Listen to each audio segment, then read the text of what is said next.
প্রথম অধ্যায় কালান্তরের পদধ্বনি। ১৯৪৩ সাল। দ্বিতীয় বিশ্বযুদ্ধের আগুন তখন সারা বিশ্বে ছড়িয়ে পড়েছে। অবিভক্ত বাংলার আকাশে জাপানি বোমার অভিমানের গুঞ্জন।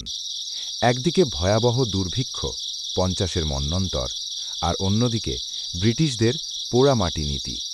এই চরম বিশৃঙ্খলার মধ্যে কলকাতার এশিয়াটিক সোসাইটির এক তরুণ গবেষক, নাম অনিরুদ্ধ।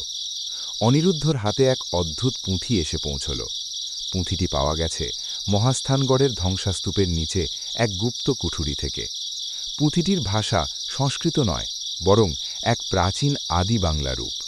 সেখানে লেখা ছিল এমন এক ভৌগোলিক অবস্থানের কথা, যা বর্তমানের সুন্দরবনের গহীনে অবস্থিত। পুঁথিতে বারবার একটা শব্দ আসছে, অগ্নিশলাকা। অনিরুদ্ধ জানত না এই একটা শব্দ তাকে নিয়ে যাবে বাংলার এমন এক ইতিহাসের কাছে, যা রোমান সাম্রাজ্যকেও কাঁপিয়ে দিয়েছিল। সেই রাতে অনিরুদ্ধ যখন লণ্ঠনের আলোয় পুঁথিটি পড়ছিল, ঠিক তখন বাইরে ভারী বুটের শব্দ শোনা গেল। ব্রিটিশ ইন্টেলিজেন্সের ক্যাপ্টেন হ্যামিল্টন তার দরজায়। হ্যামিল্টনের হাতে একটি ফাইল, যাতে লেখা top secret, the Gangaridai project.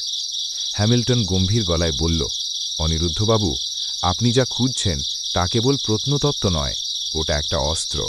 হিটলারের নাৎসি বাহিনী এবং জাপানি সম্রাট উভয়েই এই বাংলার উপকূলের দিকে নজর দিয়েছে।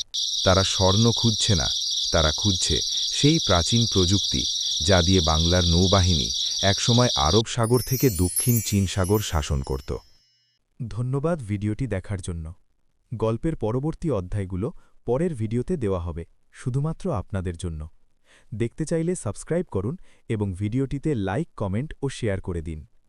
এবং আপনার নিজের লেখা ভালো কোনো ছোট গল্প থাকলে আমাদের নতুন ফেসবুক পেজে মেসেজ করে পাঠিয়ে দিন। ডেসক্রিপশনে আমাদের পেজের লিংক দিয়ে দেওয়া হবে।